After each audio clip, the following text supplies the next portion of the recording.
Shalom. Welcome back. We are continuing with the ancient Triennial Torah portion.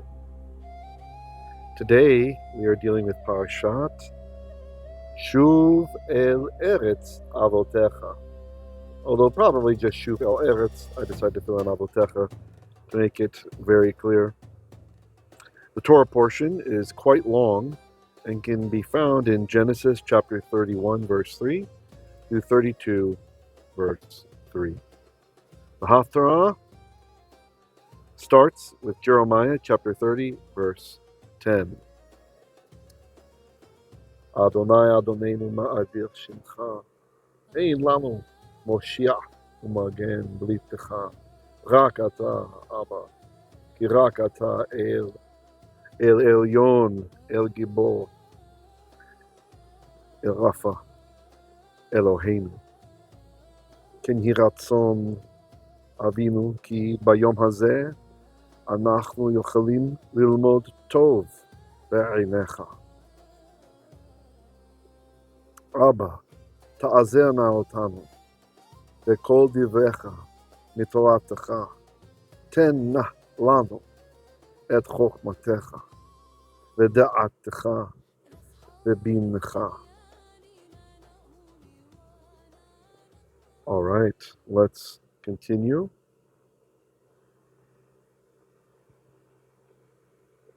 So here we have on the right the Leningrad Codex. It's about 1,000 years old.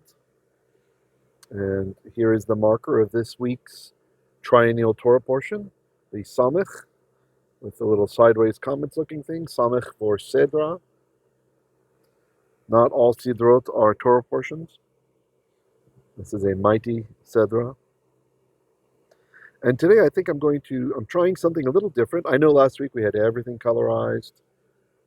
Like I had hand-colored all the visual cues and such.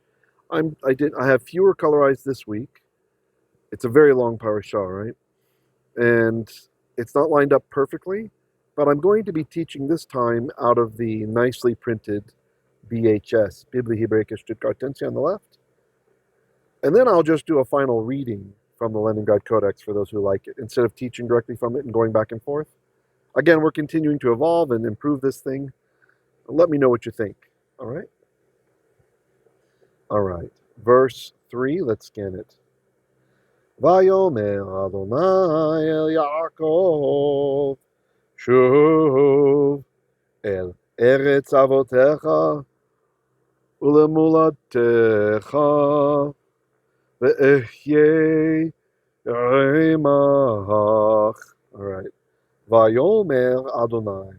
Then Hashem said, El Yaakov, unto Jacob, Shuv, return, El, unto, Da eretz, land of, Da avotekha, your ancestors, or your fathers. So Shuv el eretz avotekha, return unto the land of your fathers. Ulemolatecha, and to, now the word is moledet. Moledet. It's a little bit difficult to see here. The vowels have changed.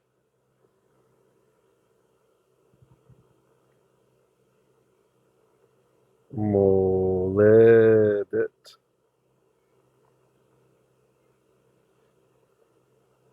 That's how it's usually spelled. But the spelling changes when we put a suffix on there.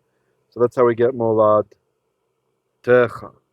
Molad techa, the moledet of you. So moledet can mean a couple of different things. It can mean like Mother Russia, just kidding, like your homeland, your home country. Or it can mean your kin, right? Your kin.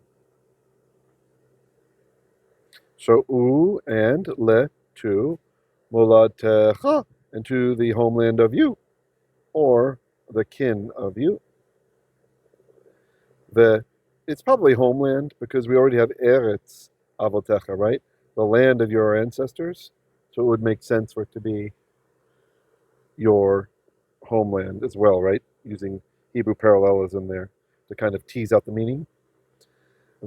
And yea, I will be imach, with you. This word yea, I will be, this is what God speaks to Moshe. Remember when Moses asks him, what name should I tell the Israelites is your name? He says, tell them Ehyeh, Asher Ehyeh. I will be as I will be. Or I often translated I am as I am, kind of coming more from the Greek there with that. So anyway, that's what it is. So God doesn't pronounce his name at that point. So just an interesting thing there. Okay. And also the Messiah never says God's name either. Not that we have recorded. Respects the traditions to safeguard and keep the name holy. Now, can there be anything better than this to hear from God? Ehyeh imach, I will be with you. What a wonderful, wonderful saying. I hope we all hear from him that he will be with us. Verse 4. Vayishlach Yaakov v'ikra leRachel uleLeah hasadeh el tzono vayishlach Yaakov. Then Jacob sent vayikra leRachel, and he summoned Rachel. Kara is to call, but kara plus lamed, those two things together usually indicate to summon. Kara and a lamed, and then whomever is summon.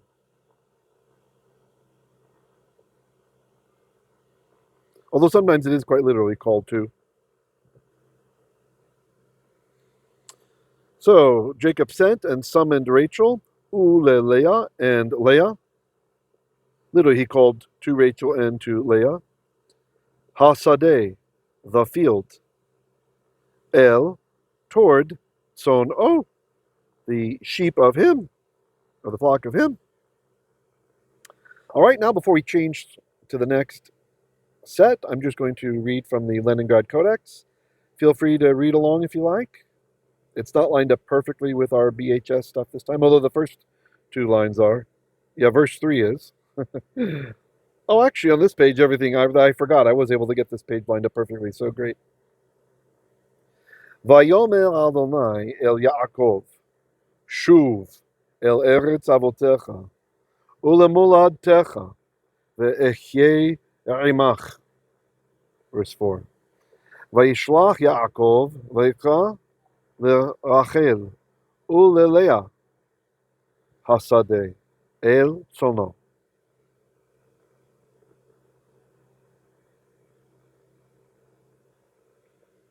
Genesis chapter 31, verse 5.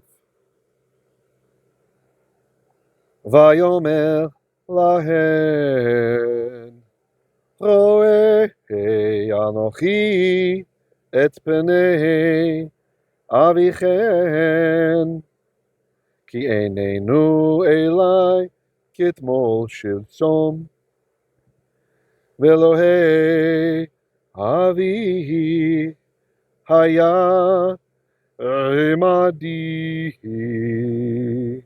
All right. Vayomer lahen. Then he said to them, lahen, ro'eh anochi. Literally, the ro'eh anochi, seeing I, right? I'm a seeing one. Like if you want to say I'm great, you'd say gadol anochi. You know, I'm good, tov anochi. I'm holy, kadosh anochi. This is ro'eh anochi. So it's a verbal adjective. Really, we call a participle usually, right? So it's not a present tense verb like in Hebrew, though sometimes in modern Hebrew dialect, but sometimes it does have that effect. So I understand this just when reading it, ro'eh anochi, as I have noticed, right?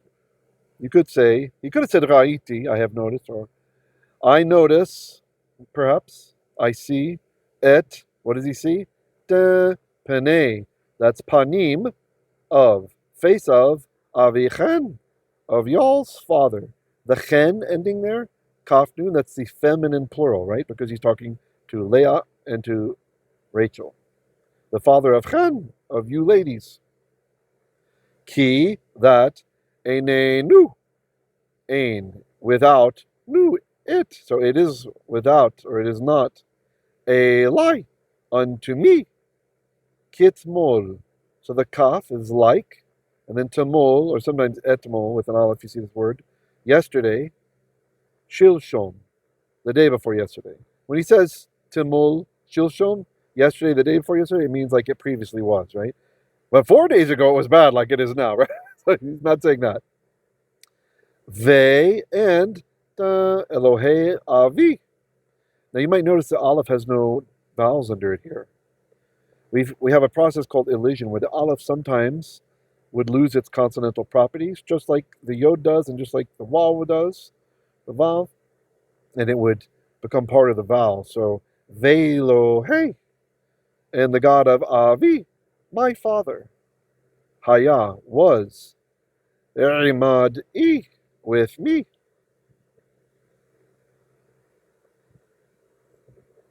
Verse 6.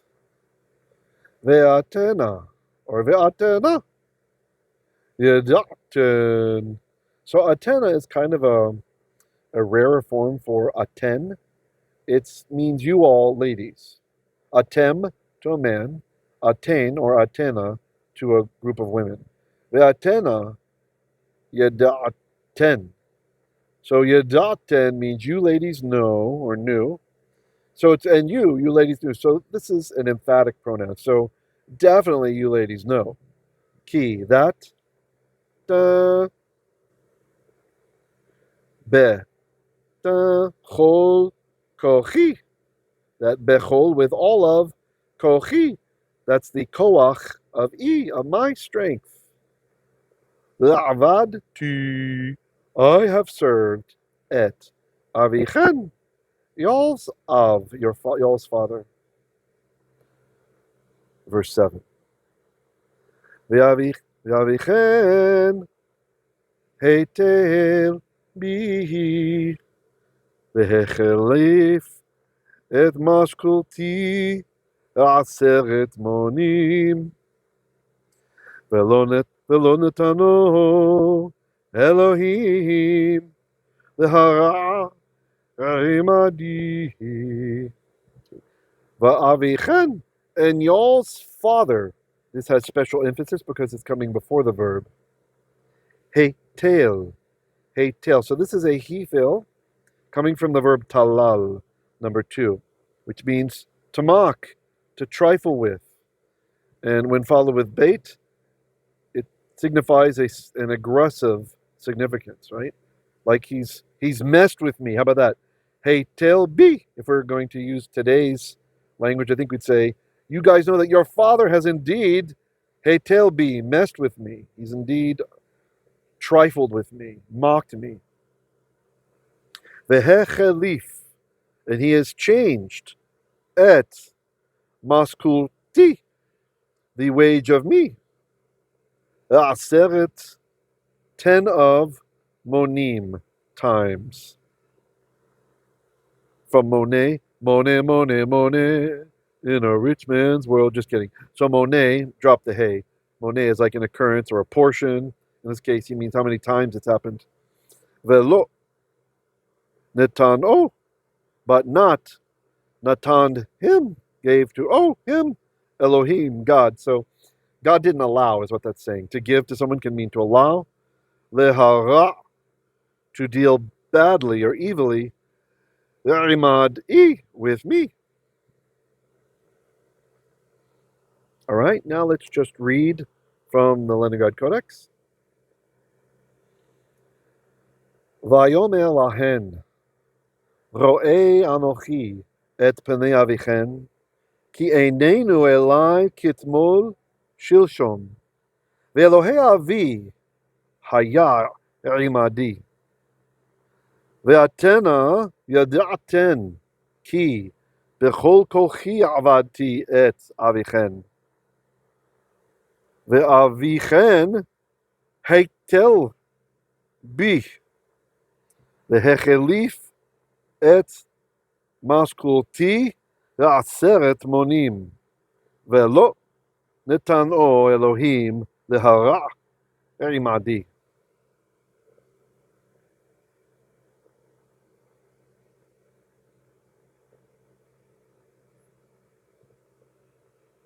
We're at the 15-minute mark. If you want to take a stretch, maybe 60-second stretch, maybe run super fast, although not super fast. It is Shabbat for most of you right now. You get a drink of water, come back. 50 seconds left. Enjoy yourself. It is Shabbat. I'm going to take a drink of water also while I wait for you to finish stretching, making sure you're awake and alert to enjoy the Torah study.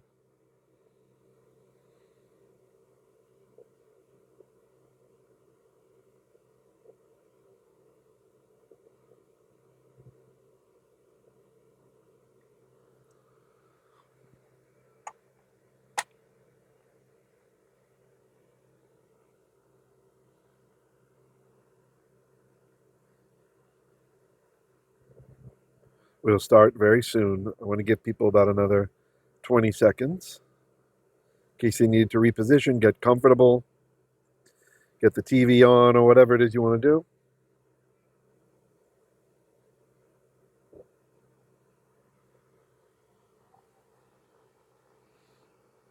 All right, we're about to start up again. Verse 8. Let's scan it. Im kol yomal nekudim yihye secharecha v'yaledu chol hatzon nekudim v'im kol yomal nekudim yihye secharecha v'yaledu chol hatzon nekudim. Right? Im, if, ko, it was such, yomal, that he would say, or he says, literally he says, nekudim, yichye secharecha, nekudim, speckled, yichye will be, secharecha, your wage, veyaledu, then they would birth, chod hatzon, all of the sheep, nekudim, speckled ones. Ve'im, ko, yoma. But when it was such, or if it was such, he says, akudim, striped or banded. Remember, like the Akedah, the binding of Isaac? Yichye will be secharecha, your wage. Ve'yaledu, then they would birth, chol hatzon, all of the sheep, akudim, striped or banded. Okay, verse 9. Let's scan it. Vayatzel Elohim et miknei avichem vayiten lihi. Vayatzel. You might notice there's a dagesh inside of the tzadi. That's because the verbal root is natsal. Nun tzadi lamed. Natsal is to snatch up. To snatch up. Like you're leaning on, you snatch something up, right? And in ancient Hebrew, this would have said vayin tzal, right? Or vayan seal, probably vayan seal. Sorry, vayan seal. It's a hefil. Anyway, so the noon assimilated and went inside of the tzadi. That's why we have a dagesh there. That's the noon hiding from natsal, hiding inside there, doubling the tzadi. So metaphorically, it means rescue, right? He snatched me up, he rescued me. Vayansel Elohim, but God rescued et miknei avichem, Or in this case, it actually is snatched away. Okay, snatched away. Most of the time in the Bible, this does mean rescue, but it's good I explained you the literal meaning because that's really what it is here. But God snatched up or snatched away the miknei avichem, the livestock of avichem, y'all's father. Vayittain, and he natand, he gave li, to me. Verse 10. Vayehi be'eretz yachem hatzon. Vayisei einai vayere b'chalom. Vehine ha'atrudim ha'olim al hatzon. Akudim nekudim uvehudim. Vayehi, and it was, or came to pass, be'eretz, at the season, the time, the Yachem Hatzon, at the going into heat of the sheep, of the flock, Va'isa, that I nasad, I lifted up, Einai, my eyes, Va'ere. So this is the verb Ra'ah, Resh, Aleph, Hey, and the Hey went away, it would have been here. And I, Re, Va'ere, and I saw, Ra'ad, Ba'chalom, in a chalom, in a dream. And you might be like, wait a second, why is it not in the dream? And we have the article ah here. Well, the reason the article ah is there, it's because we can't start a word with two schwas in a row. And when you put an inseparable preposition there, in this case the bait, it likes to have a schwa under it. But the word already begins with a schwa, in this case a composite schwa, chatov patuch. So what happens is the first schwa is going to lengthen. Usually it would lengthen into a chirik if it was a normal schwa after it, but in this case, it's the chatov patav schwa, so he's going to copy the sound from it. So that's where we get the ah, because it copied it over. Okay, that's not that pretty, but if I use other colors, I won't be able to use my laser pointer anymore. So, ba in a chalom, dream. Vehine, and behold, ha, the atudim. This is like the male goats, the studs. Ha, olim, the ones who were going up, or who were going up, who were la'ala, ayin lamed hey, and that hey disappeared. The verb is ayin lamed hey. We lost the hey. We're going up. Alapan hatzon, the sheep. Akudim, striped. Nekudim, speckled. Uverudim. This is a rare word. Barad, it's a participle from barad. It only occurs 5 times in the entire Hebrew Bible. And it means spotted or dappled for he-goats, according to Halot, or DCH says mottled. Mottled. Mottled is where you have like a pattern of spots or blotches kind of together in different places. It could even be just color variations, right? Like in a cat, we'd have a calico cat. It's got different splotches of color. The fur is different colors, not necessarily spots. That's mottled, as I understand it at least. Okay, so I will read from the Codex now. If you'd like to follow along, that's fine. If not, that's also okay.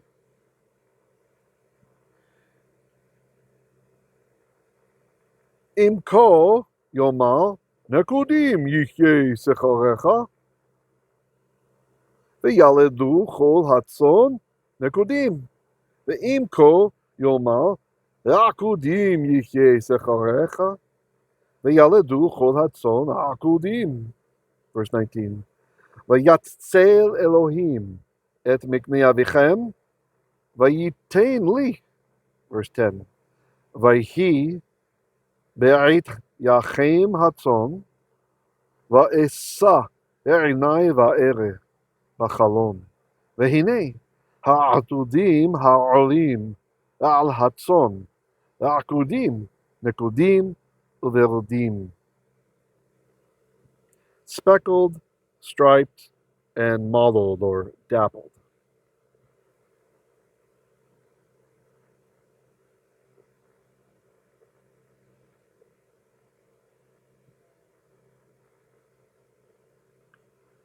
Genesis chapter 31, verse 11.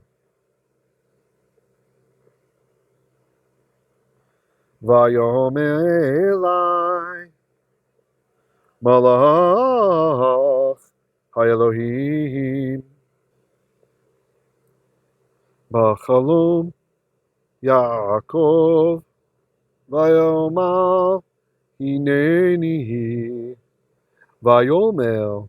Then he said, Eli unto me, Da Malach HaElohim, the messenger or the angel of the God, Bachalom, in a dream, Yaakov, Vaomar, and I said, Hineni, behold, here I, or here now I, usually translated, here I am. Now I want to make a note for you what's happening with this verb here. We add the for I to the verbal root aleph, mem, resh. So the aleph is, of course, the blue aleph is like I will. And then those two olives combine, so we just end up with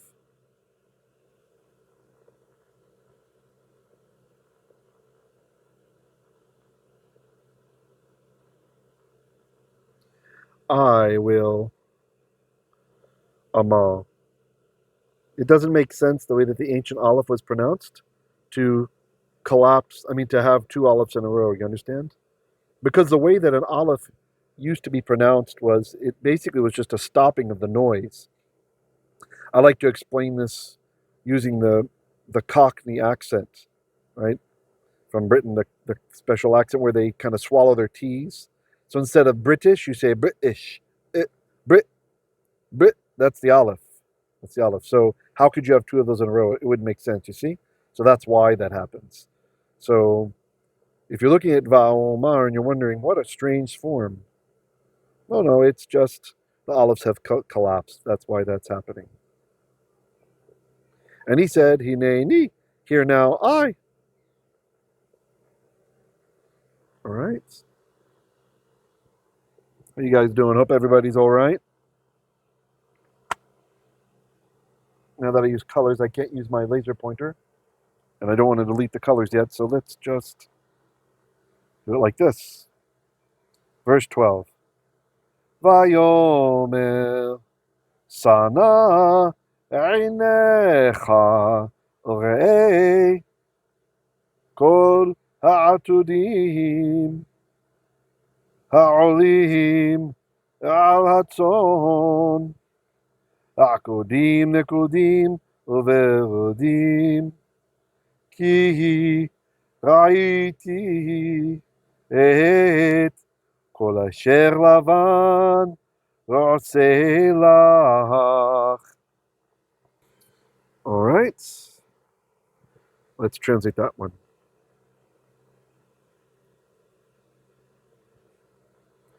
Vayomer.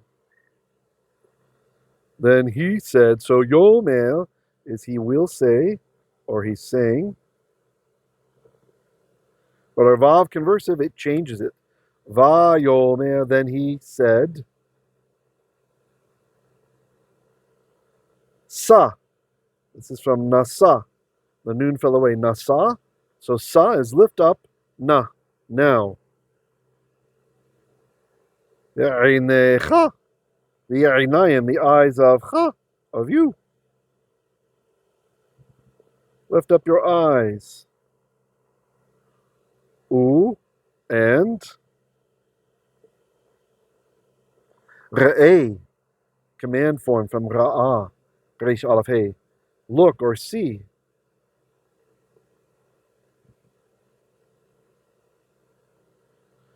Kol ha'atudim, all of the atudim, the male goats.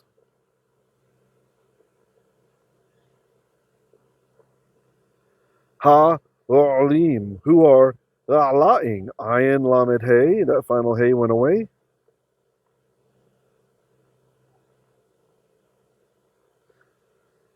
They are Ayin Lamed Hey, they are going up, or who are going up?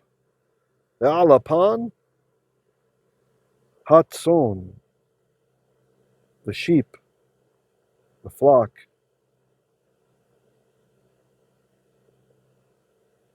The tzon.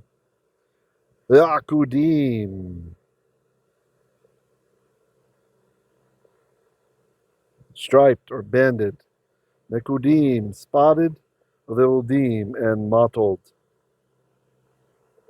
Key for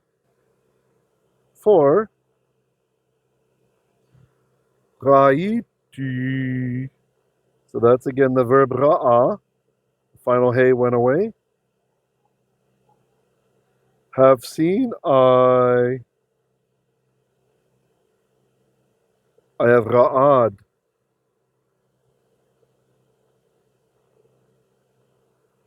I've seen. Eight. The definite direct object marker, we don't translate. Da kol asher, everything which Lavan has done or does lach to you.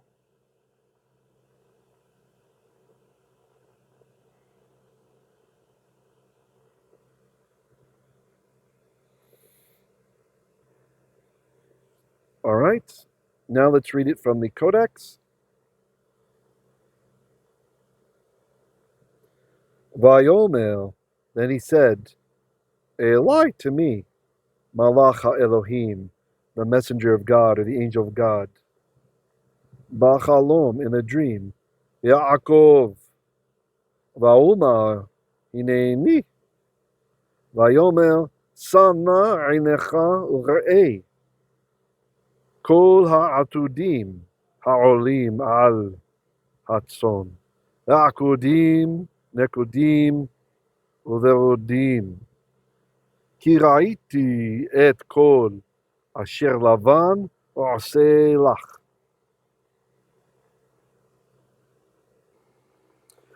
One other thing that you might be interested in is that the phrase Malach Elohim, the messenger of God, the messenger of the God, the Masorah informs us that it only occurs 7 times. So that's kind of interesting.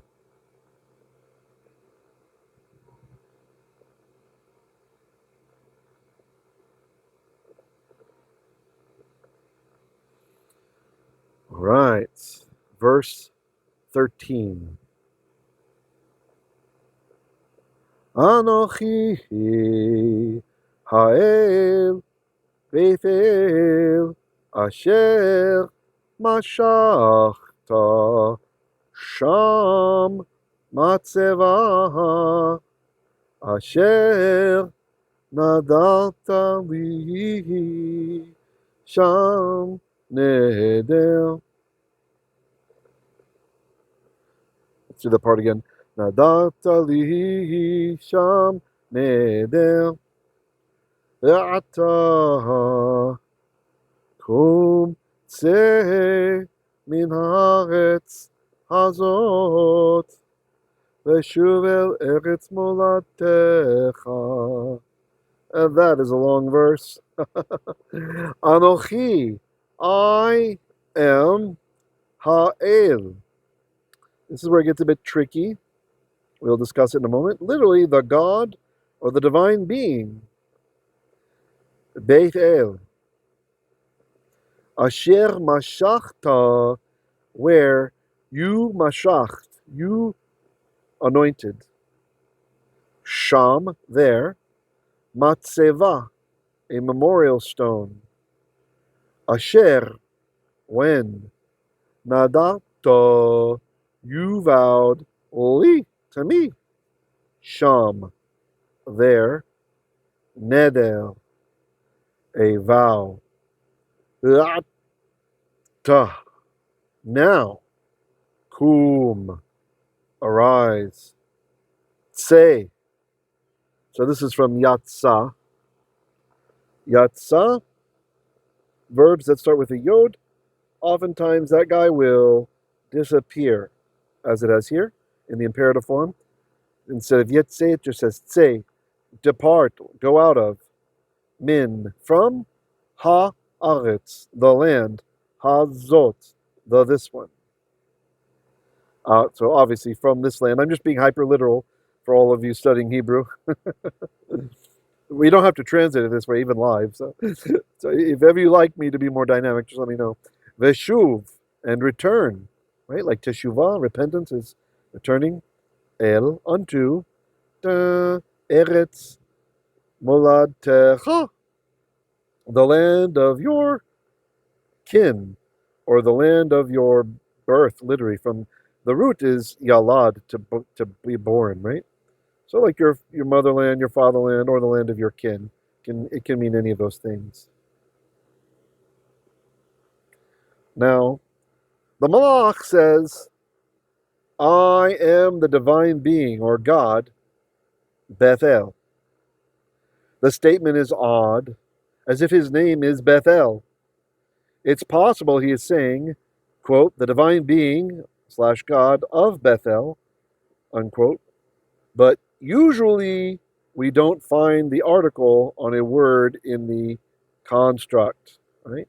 So usually we would expect to see El, Bethel. Right? We don't say Ha-El, Bethel. Still, it's possible there were some who spoke this way in those days. There are ancient Semitic instances of this, and even a few in the Torah, like you might see Ha-Sha'ar, Ha'ir. Looks like the gate, the city. But really, we translate and understand it as the gate of the city. So we would have expected Sha'al Ha'ir, gate of the city, becomes the city gate. But functionally, the city gate. We also find this oddity in Numbers chapter 34, verse 2, where it says, Tzavet ben Israel, command the children of Israel, V'amarta, and you shall say Alehem unto them, Ki atem, that you yourselves, Ba'im, or when you all arrive, El unto Ha'aretz Canaan, or really, Ha'aretz Canaan, the land, Canaan. Now that could be, like that, the land, i.e. Canaan, but many understand that to be the land of Canaan. So that's a little bit another example of an odd usage of it. Although it is about to get weirder. Verse 14.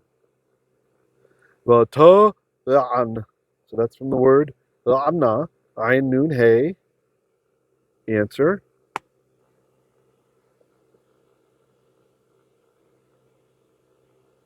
Another Lamed Hey verb in the Hey went away. We are just left with the Ayin and the Nun. V'ta La'an Rachel V'Leah. Then Rachel and Leah Ta La'an. Literally, she answered. Vatul Mauna. And they said, Lo, to him. Ha-ad. This is probably the Hey interrogative. Not probably, it definitely is. This means it's a question mark. So is there La'ad still? Lanu, for us. Chelik, a portion. V'nachala, and an inheritance, which usually means like a land inheritance. Be'in Veit Avinu, the house of our father. verse 15. Halo nochriot nechshavnu. Halo, another hay interrogative.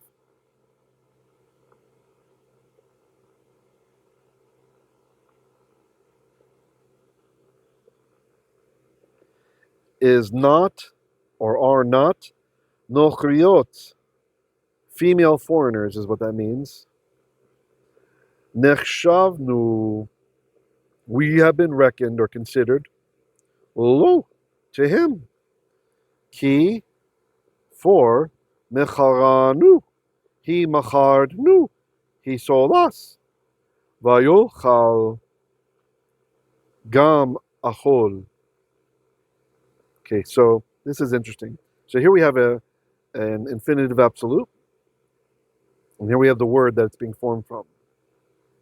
So, and so together the phrase yochal gam achol means he's continuously consumed, right? Vayochal gam achol.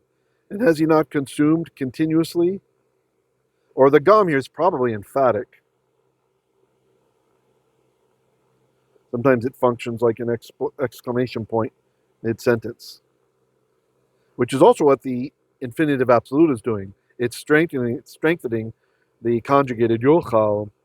Literally, and he ate, or he is eating, is consuming, gam, exclamation point, or also, indeed, achol. We don't usually translate the infinitive absolute. Usually we strengthen in some way the word that's with it. If it comes before the word, usually it has the meaning of indeed, right? If it comes afterwards, it usually has the idea of continuously. So he's continuously consuming. Indeed, he's continuously consuming or consumed we don't translate, kaspeinu, our kesef, our silver, our money. And this word is going to be important. It's very interesting what the writer is doing here, what Moshe is doing here, putting this down, or what they were doing with the words. Kesef, you'll see coming up in a bit. Sorry, I did that in cursive. Let's write it in block. Kesef is silver or money. In modern Hebrew, it even just means money. I mean, it can mean silver too, but it means money. From the verb kasaf, to long for something. So apparently kesef was something people longed for. Our money, hasn't he continuously consumed our money or our silver? All right, I will now read from the Codex.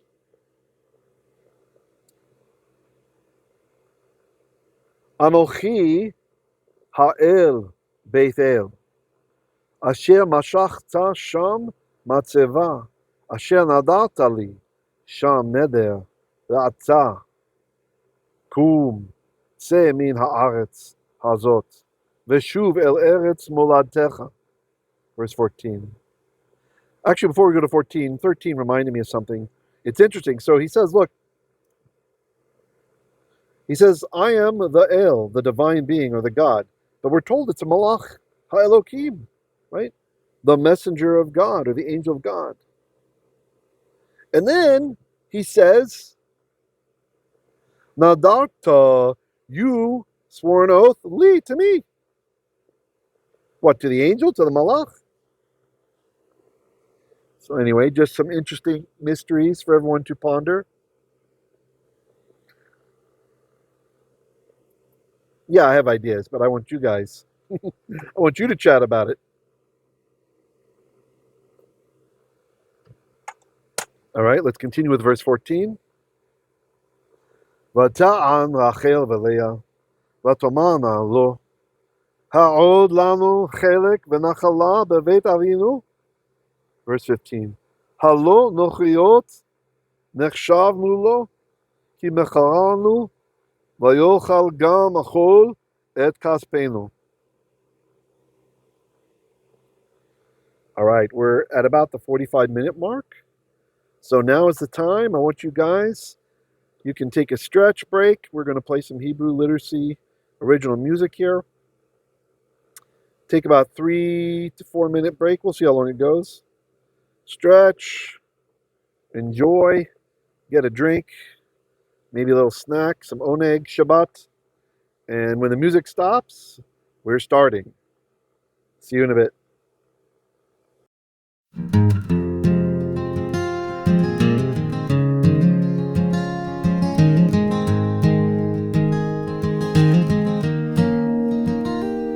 What to do when you know you could be rich again? Not so sure how it will affect your kin. You've been there before, kinda nice with lots of dough. But there's a flip side, don't you know? Instead expand minds, yield the times you're living in. Don't forget or you'll neglect the little ones again. Balance your day, crank away, sharing all you've got. It's harder for now, but then there's all I'm about. It's coming and it's for real. Don't lose sight, you're bringing passengers with us.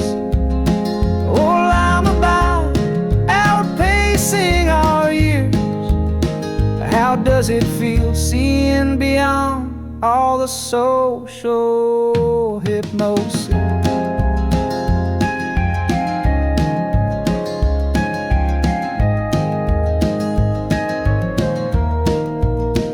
You've had two worlds more than most, been the pauper and the host, living that is.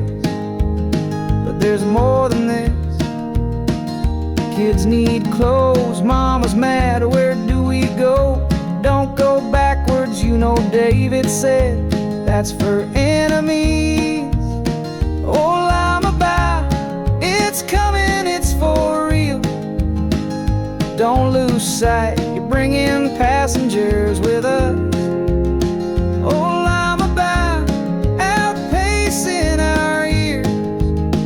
How does it feel seeing beyond all the social hypnosis?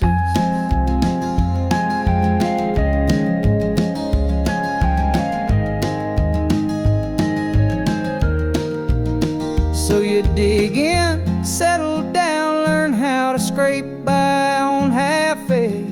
Crown many they take and few they pay. Why you so greedy anyway? Nobody knows you could be a millionaire, living to the hilt without a care. And the kids would be tutored and the wife well kept. But what about then? What about when? All I'm about, it's coming, it's for real. Don't lose sight, you're bringing passengers with us.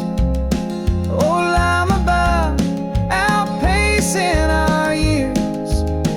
How does it feel seeing beyond all the social hypnosis?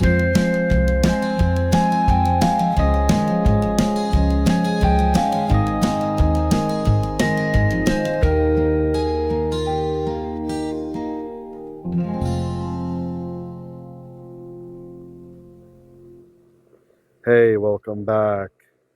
I hope you enjoyed the break. I know I did. By the way, I wanted to tell all of the Americans, I hope you guys had a nice American Thanksgiving Day. It's funny, in Israel, those who are Sabras or from other countries other than America, they don't understand like the deal about Thanksgiving. Like, they think if it's not a Jewish holiday, it must be some kind of religious non-Jewish holiday. They can't understand celebrating it.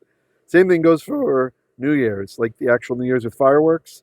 You're not going to see lots of fireworks in Israel because it's kind of seen as, oh, ew, that's not Jewish. It's kind of strange, especially the Thanksgiving bit. Like, they can understand, no, it's not like officially part of another religion or something.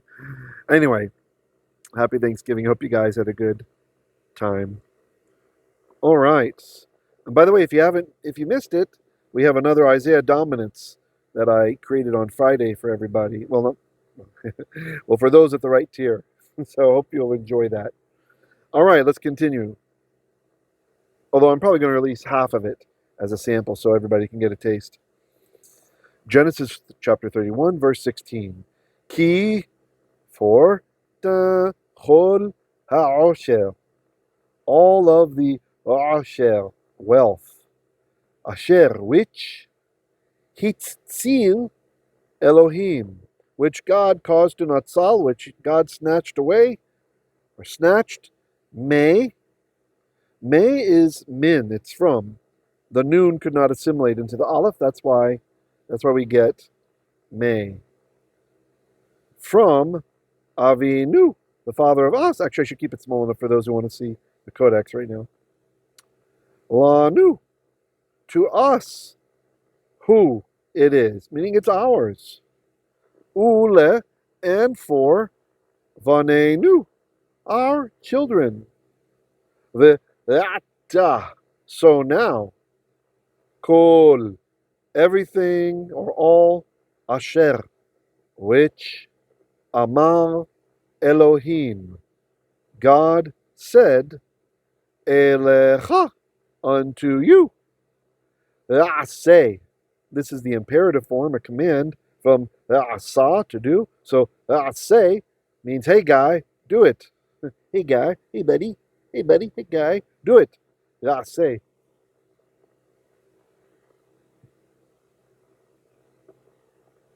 Men, we should emulate our ancestor Yaakov, who understood the importance of counseling his wives for important decisions which would affect them and the entire family. Yes, of course, it's true. Biblical families are patriarchies.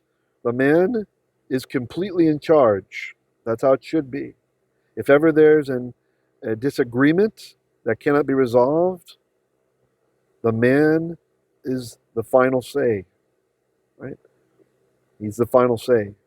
But sometimes people swing too far, trying to make up, for example, for the matriarchal societies or the feminism that has arisen in the West and now all over the world. And they swing too far, misunderstanding that patriarchy doesn't mean you don't consult your wife. How foolish would that be? So make sure not to swing too far, especially new young married couples. Why wouldn't you take advantage of a brain that's there with you? I mean, even if that was all there was to it, why wouldn't you want to float important decisions on multiple minds, not just on one mind? Okay. And women are just as smart as men, often smarter, so authority does not mean always higher intelligence. Verse 17.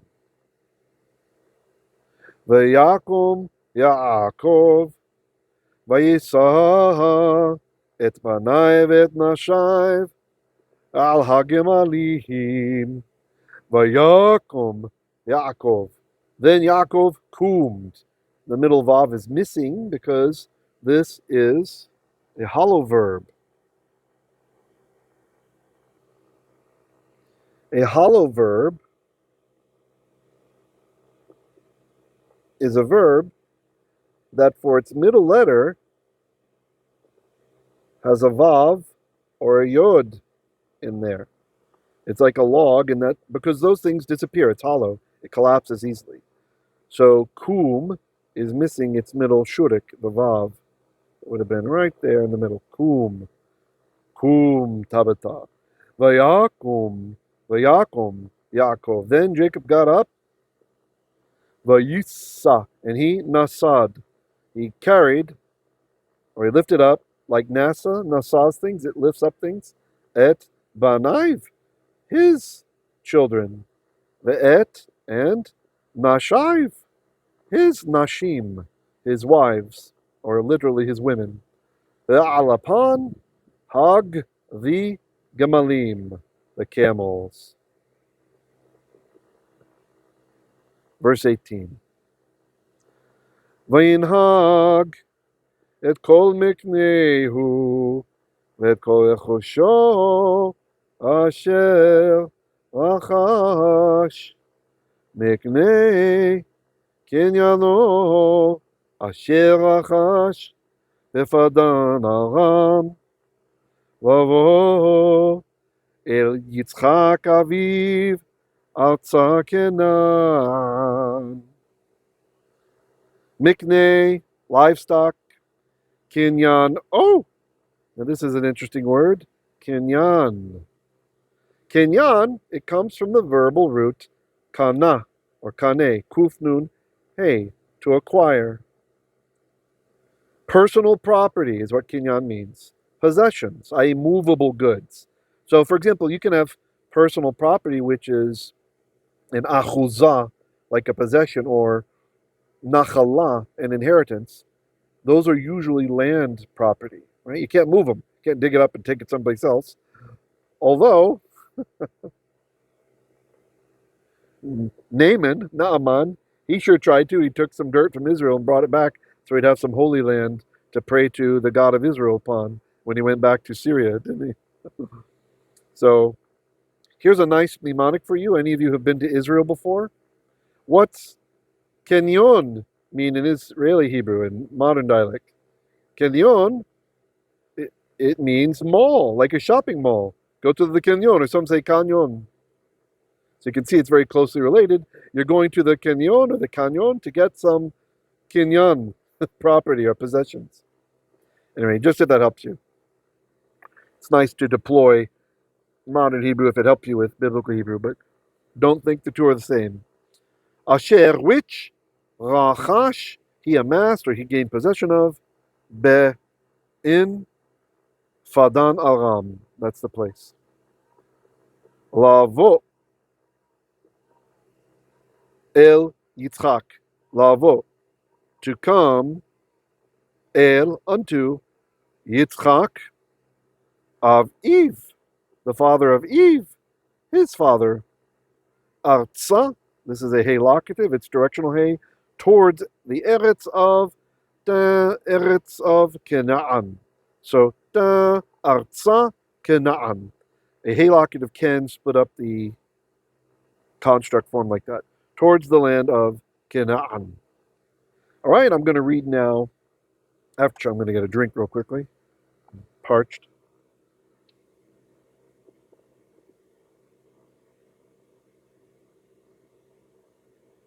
For Brenda or anyone else who's interested, I'm just drinking water with lemon concentrate in it today. Nothing too special. All right, from the Codex. Kichol ha'osher asher hitzil Elohim me'avinu. Sorry, I'm not doing the tones. Lanuhu ulevanenu ve'ata kol asher ama Elohim elecha ve'aseh. Verse 17. Vayakom Yaakov vayisa et banaiv ve'et nashaiv ve'al hagemalim. Verse 18. Vayinhag et kol miknehu ve'et kol rechusho asher rachash miknei kenyano asher rachash befadan aram. Lavo el Yitzchak aviv arza Kenaan.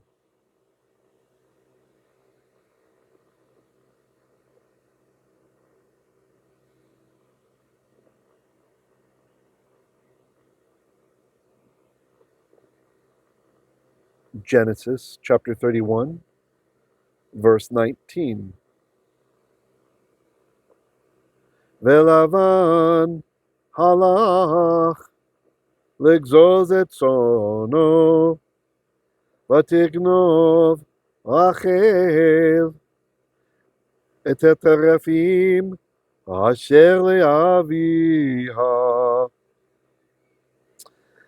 Velavan. Now Lavan halach was going ligzoz, to gazaz, to shear, like to shear sheep. Et son, oh, the sheep of him. Vatigno Rachel, when Rachel Tignov, she ganav, she stole et haterafim, the teraphim, asher which were leaviha, belonging to her father. Teraphim is one of those words, it's unknown in any of the cognate languages. This is according to halot.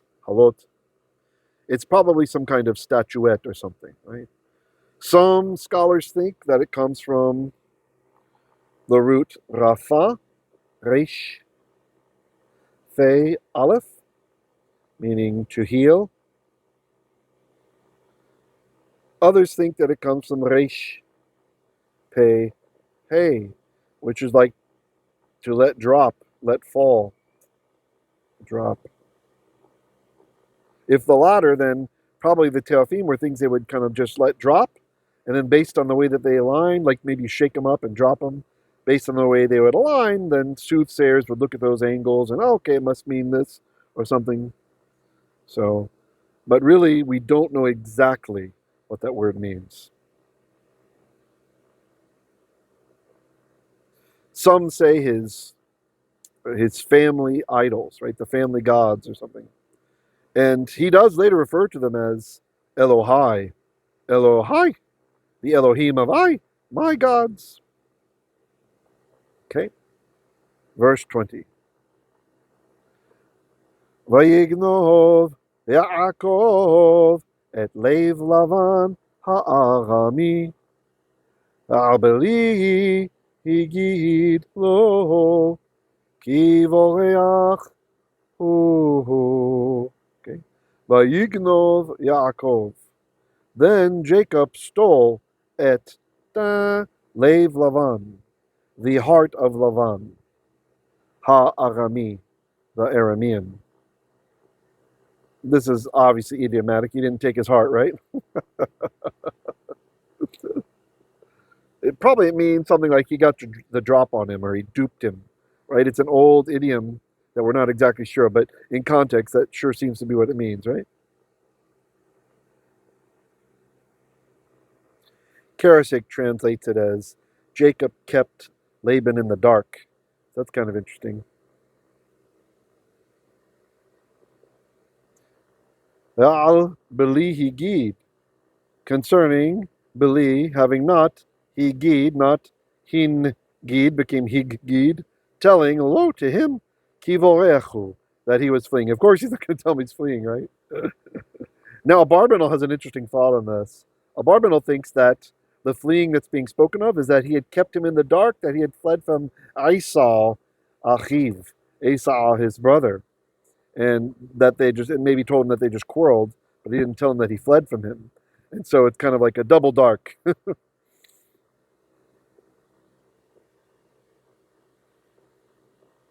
Now, an interesting thing to consider, the text tells us that Lavan halach ligzos, Laban had gone to shear etzono, his sheep, right? Sheep shearing was hard and long work, with many ancient documents complaining that hundreds of men were required for this task. See Nahum Sarna about more on this, where he talks about one ancient document from the Near East was saying that 1,000 men were not enough to shear the sheep in 3 days. Yaakov cleverly chose this time to flee with his own family and many possessions, right? Makes sense, right? Laban's going to be occupied. It's just too bad somebody noticed. All right, verse 20. Oh, sorry, 21. Vayivrach hu v'chol asher lo v'yakum v'yavod et hanahar. Pardon me, v'yavol et hanahar v'yasim et panayv ha-Gilead. Okay, vayivrach. Then he barach, he fled. Who? He. And chol asher lo, everything asher, which was lo, his, literally to him. Vayakum, and he kumed. Right, remember, it's that hollow verb, kum. And he arose. Vaya, and he crossed over. He crossed et hanahal, the river. Vayasem, this is another hollow verb, but this one is seem. Seem, yod, mem. And the yod is the hollow part, right? So we're just left with the seem and the mem. Vayasem, and he fled. Pardon me, not fled. My brain is still on. He placed et panaiv, his face. He set his face. Hal Hagilad, the mountain of the Gilad, so toward Mount Gilad. Verse 22. Vayugad lelavan bayom hashlishi, ki valach Yaakov. Vayugad. So this was in ancient Hebrew Vayun God. There's a noon that's assimilated here. So it's pu'al that he had fled. Vayugad, pardon me, it was told, le Lavan to Laban, it was told, related, like Haggadah, the Haggadah at Passover, ba yom, on, the yom, on the day, and then the adjective is hash, the shlishi, third. Ba yom ha shlishi, on the third day. Ki, that, varach Yaakov, that Jacob fled, that he had fled. All right, let's read from the Codex. Velavan halach, halach, ligzoz et sono, v'tignov Rachel et haterafim asher le'aviha. Verse 20. Vayignov Yaakov et leiv Lavan. It's interesting, right? Rachel stole his terafim and Jacob stole his heart. Ha'arami. Al beli higid lo ki voreachu. You know, Abarbanel's thought that he hadn't told him that he had fled from Esau actually makes sense, right? A little bit, because if you think about it, he didn't tell him that he was fleeing. That can also mean that he had fled. It would make some sense, right? Because of course he's not going to tell him that he's fleeing now. But anyway, Vayivrachu v'chol asher lo, vayakum v'ya'avor et hanachal, vayasem et panayv ha-hagilad. Verse 32, 22. Kind of hard for me to get the laser point in the right place and still see the text. Vayugad lelavan bayom hashlishi, ki barach Yaakov.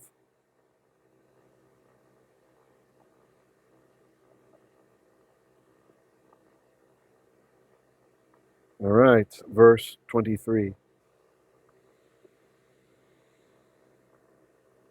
Vayikach et echayv ha'imo vayirdof acharayv derech shivat yamim v'yadbek oto v'har hagilad.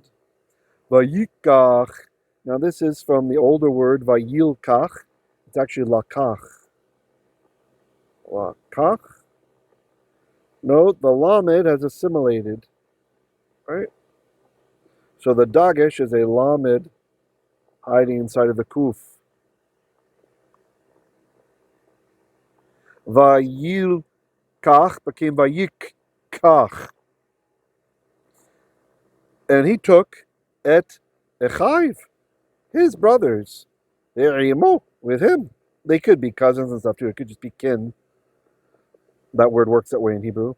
Vayildof, and he pursued acharayv, after him. Derech shivat yamim. So derech is way of or road of, shiva, 7 of yamim, days.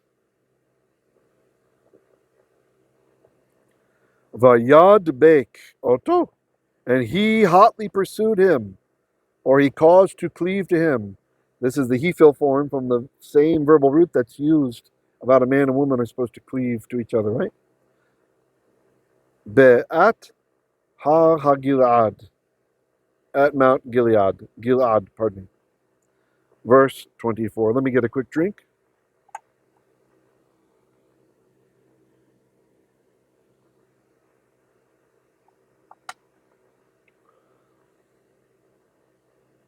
'24.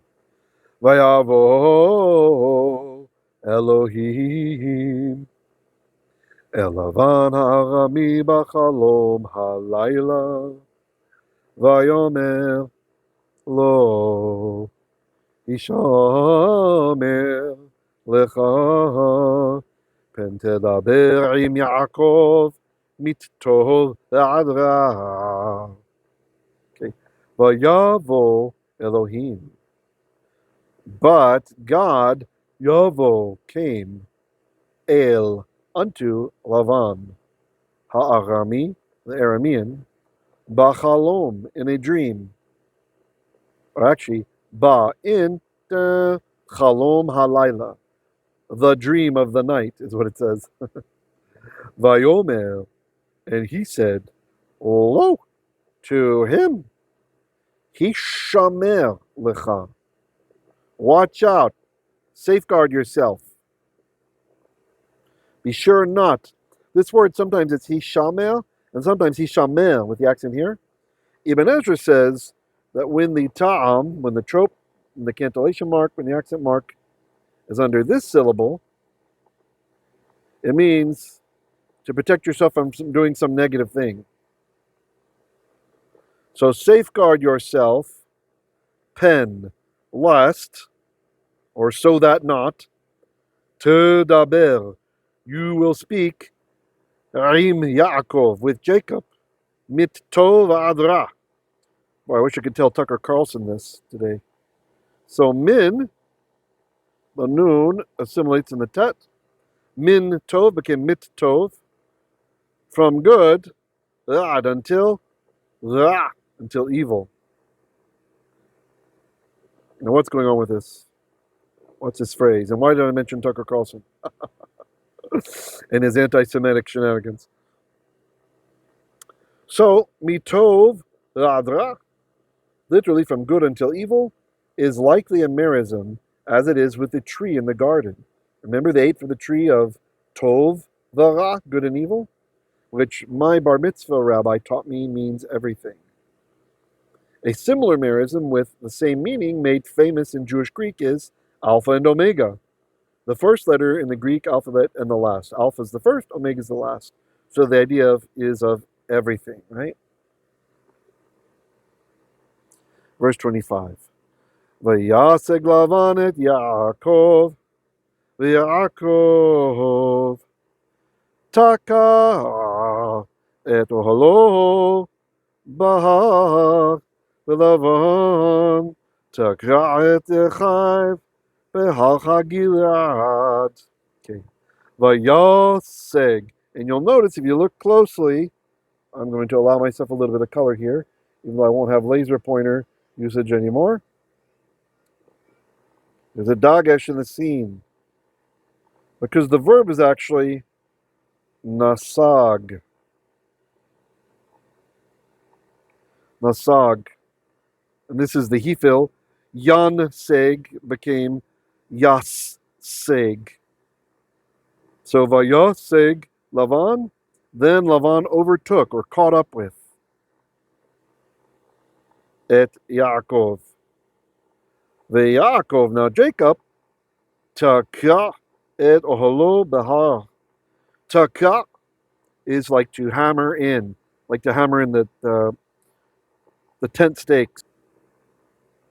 So he hammered in the tent stakes, or hammered in et ohalo, his tent. Baha. Bait is in, and then the ah, that's the V part. In the ha, in the mountain. The Lavan and Laban, taka, hammered in, meaning tent stakes, et Echaiv, his brothers. Oops, sorry, that's my translation's a little off there. So et looks just like et. Okay, the first one was the definite direct object marker, and because it's in taka'et, I also assume taka'et, that's going to get an object there, right? That's why I said his brothers. But really, this is clearly with. This et means with. So taka, he hammered et echai with his brothers, i.e., the ones who came with him, right? Vayikach et echai, he took his brothers or his kin, the har ha-gilad, at Mount Gilad. And here we go. I even made a note for you so you'd understand it. I translate the same way. All right, I'm going to read from the Leningrad Codex now. Don't hammer your brother in. ויקח את אחי ועמו, וירדוף אחריו דרך 7 ימים, וידבק אותו בהר הגלעד. Verse 24. ויבוא אלוהים אל לבן הארמי בחלום הלילה, ויאמר לו, הישמר לך, פן תדבר עם יעקב מטוב ועד רע. Verse 25. וישג לבן את יעקב, ויעקב תקע את אוהלו בהר, ולבן תקע את אחיו בהר הגלעד.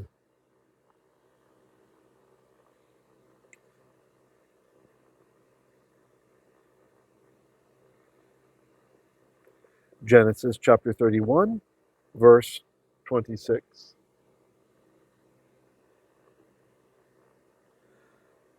ויאמר לבן ליעקב, מה עשית ותגנוב את לבבי, ותנהג את בנותי כשבועות החרב. ויאמר לבן. Then Lavan Yomer said, Le to Yaakov, me. What? Me. What? Asita. Have you Asa done? Vatignov. And while you stole et levavi, my heart, like you duped me, you took me unawares. Vatenaheg, and you drove et benotai, my daughters. Kishvuyot charev. So the kaf is like or as the shivuyot charev. Charev is just the word cherev, usually spelled like so.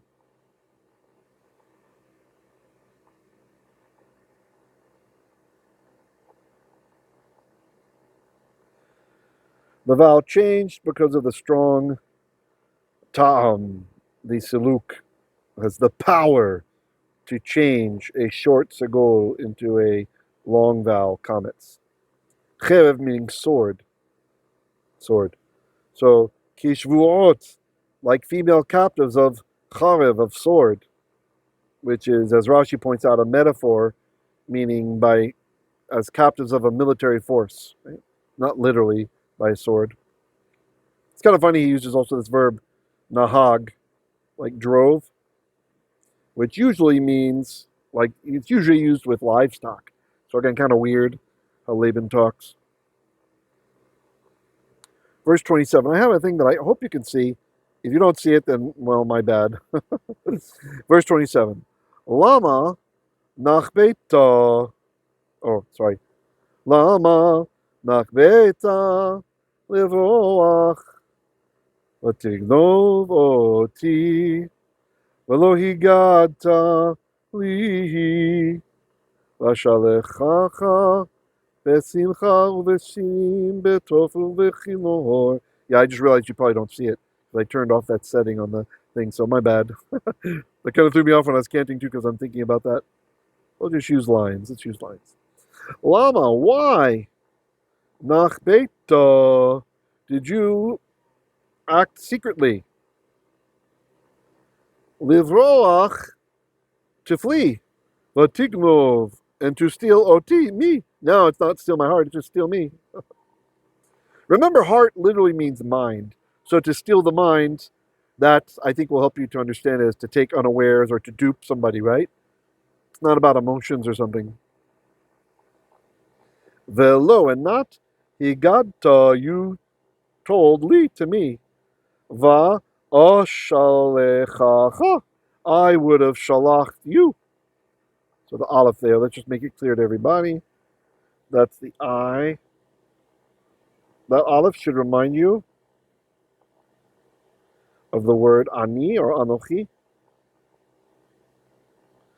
I would have shalached cha. I would have sent you. Actually, would have shellacked him, wouldn't he? He would have really shellacked him. I would have sent you. Sometimes vav conversive is used, for those of you who know what a subjunctive is, to form a subjunctive, right? So I would have, right? I would have sent you. I would have sent out you. It's a PL. Shalach to send. Shileach to send out. Be, with, or in simcha, joy. Uve sharim, and with songs. Betof, with cymbal. Uve chinor, and with lyre. Lyre, lyre. Although today in modern Hebrew, kinor is a violin.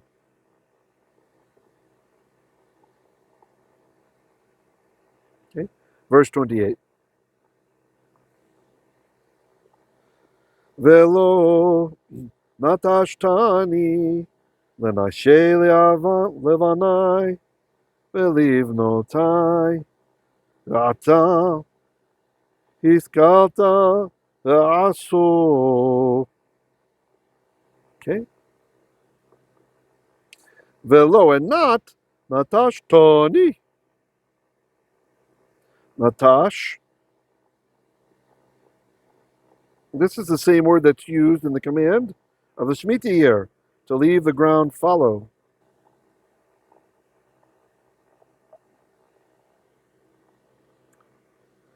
The verb we see used to describe the Shemitah, the sabbatical year, to leave fallow, like to leave it alone, as the idea of to leave off, or in present use, to permit. So you did not, velo natashto ni, me. You did not permit me.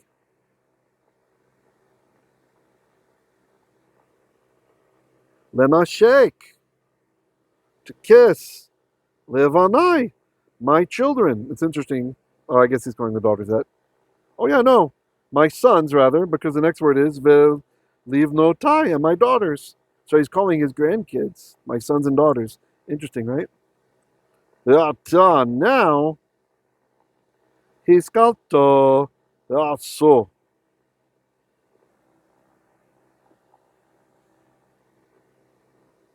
Brokelman in his Hebrew syntax points out that hiskalta, or the verb in the Hefil here, sakal, from sakal, which is from where we get sichlut, folly. So combined with aso, which is, it's a infinitive absolute, or no, it's infinitive construct, pardon me, from asa, to do, right? Like he being, he doing, but combined together it means to behave foolishly. So he's kalto aso, you have behaved foolishly. Literally, you have acted a fool doing it. All right, let's read now from the Codex. Vayomer Lavan liYaakov, me'asita, v'tignov et levavi, v'tinaheg et benotai, kishvuyot charev. Verse 27. Lama, nachbeta livroach, v'tignov oti, v'lo higalta li, v'ashalechacha, v'simcha u'v'shirim, v'tov u'v'chimor. Verse 28. V'lo natashtani, v'nashek, v'vanai, v'livnotai, v'ata hiskalta, v'aso.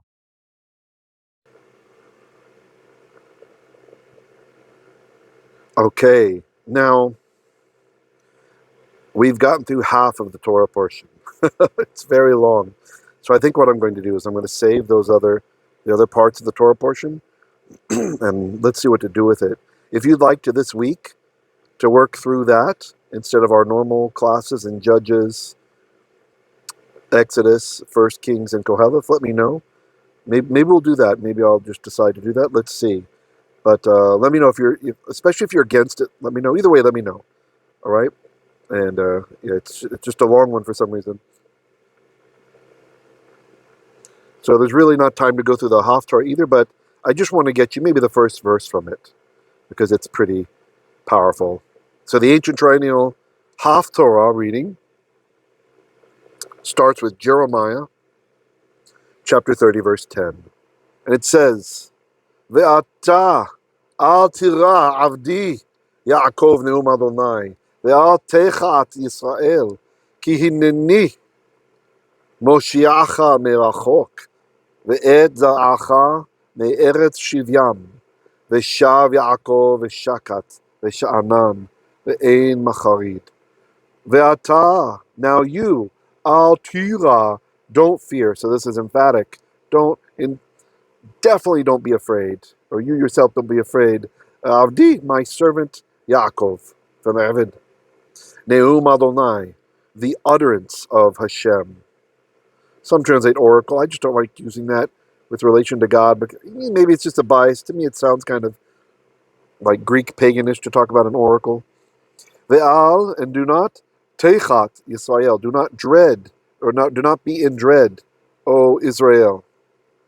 Ki hinni, behold, I, Moshiacha, will save you. Merachok, from afar. Ve'edza'acha, and your offspring, from the eretz shivyam, the land of their captivity. He's done it, hasn't he? He's done it. Veshav Yaakov, and Jacob will return. Veshakat, and it will be like silent, but in the idea of being peaceful. Not like sheket, like shut up, but will be silent. Like there'll be Ruhe of Deutsch. Vesha'anan, and tranquility, or it'll be tranquil. This is one verb. It's kind of a weird one. Hey, Dr. DeVera, if you're watching, this is a pilpel. So kind of a strange verb. The verb is sha'an, shin aleph nun, to be at ease, right? To be at ease, to be tranquil. The ain, and there will be none, macharid, to terrify. May that be speedily and soon and in our days. So what's our lekach for today? What would it take, just think about this, what would it take to adjust our lives to align with Hashem so much that he would send dreams to our enemies, warning them not to mess with us, right? That's what he did to Lavan. He sent him a dream. Hishameh lecha. Watch yourself, buddy. Don't speak anything to Jacob. Mitov ad ra'ah. From good to evil. Or Amerism, like anything at all, anything in that range. Like the tree of knowledge of good and evil was the tree of the knowledge of everything. What would it take? Just think about it. It's an actual question. What would you need to do in your life to elevate your holiness to a level where Hashem would warn your enemies in dreams to not mess with you?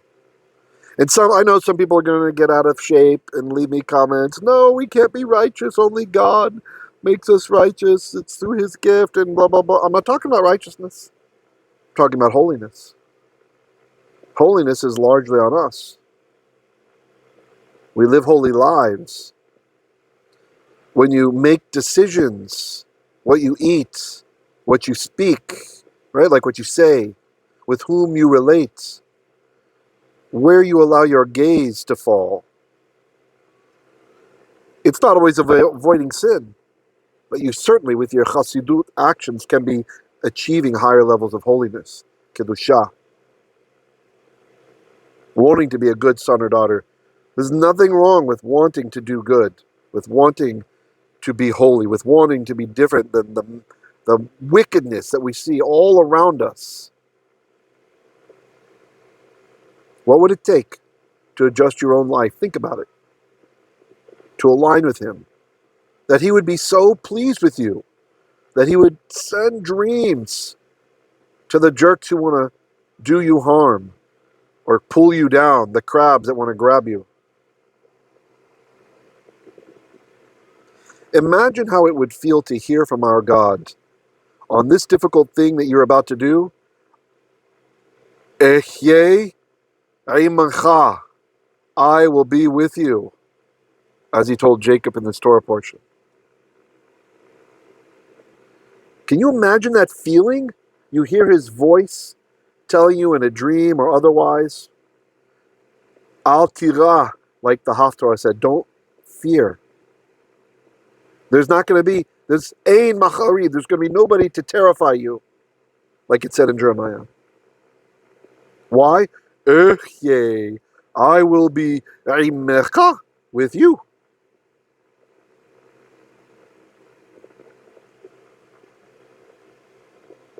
How can you position yourself to be favored on such a level by Him? This is not works righteousness. This is working out your Yeshua, your salvation, with fear and trembling. It's not just to avoid punishment. We're already rescued by our Father. His great and tender mercies have rescued us from the pit, from Gehinnom. This is about living now, living rightly, and obtaining greater and greater levels of holiness. Not letting anybody knock it down, not letting anything reach our eyes as the portals into our mind, which in Hebrew is the levav, the heart of the man. Blocking it and cutting it all out. I want more in my life. I want to be pleasing for Him. I want to be a pleasing zevach for our Father. Think about it. Think about what you can do personally in your life that changes the fine tunings you can make to dial it in. Little habits that you can add to improve your musar, to walk more perfectly, to make your path just right. So you won't be ashamed to be in heaven.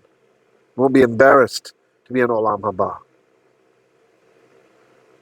You won't be called least in the kingdom, but to be called greatest or great. Not for some kind of ego, but for a realization that we are doing it right. The gift that He's given us, we're not burying it in the ground like the bad servant did. But we're investing, we're improving, and we're walking b'retzon Hashem, in the favor, someone could say, or in the will of Hashem.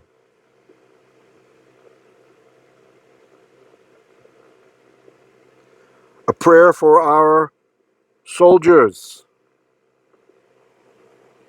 מי שברך אבותינו אברהם יצחק ויעקב הוא יברך את חיילי צבא הגנה לישראל העומדים על משמר ארצנו והרי אלוהינו מגבול הלבנון ועד מדבר מצרים ומן הים הגדול עד לבוא הערבה ביבשה באוויר ובים ייתן אדוני את אויבינו הקמים עלינו ניגפים לפניהם הקדוש ברוך הוא ישמור ויציל את חיילינו מכל צרה וצוקה ומכל נגע ומחלה. וישלח ברכה והצלחה בכל מעשה ידיהם. ויהי רצון מלפניך, שתשמרם בחייהם ותעזרם במלחמתם, ותבוא עליהם ברכת טוב לעד לעדי עד. אמן.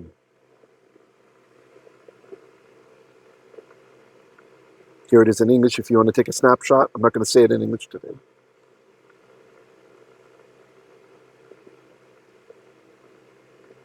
Ein lano Kohen, ein lano Levi. אעשה את הברכה הזאת אחרי סדר מלכי צדק, כי יש לנו כהן בשמיים ממעל, ישוע שמו.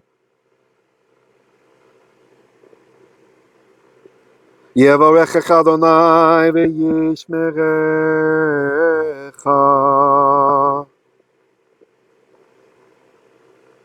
יאר אדוני פניו אליך ויחונך. יישא אדוני פניו אליך וישם לך Shalom. Shavua Tov. Have a great and fruitful week ahead. Be blessed. I look forward to seeing all of you in the classes this week. We got 5 classes this week. Monday is Judges. Tuesday is Exodus. Wednesday is First Kings and the Prophets. Thursday is Koheleth, and Friday is Isaiah Dominance. And then next Shabbat. Let me know if you want to substitute those classes this week with the rest of this Torah portion. And I can make it so. Just let me know, but let me know early. Please inform me by Sunday what your feelings are. Till then, Shavua Tov. Be blessed, be well. I'll see you later.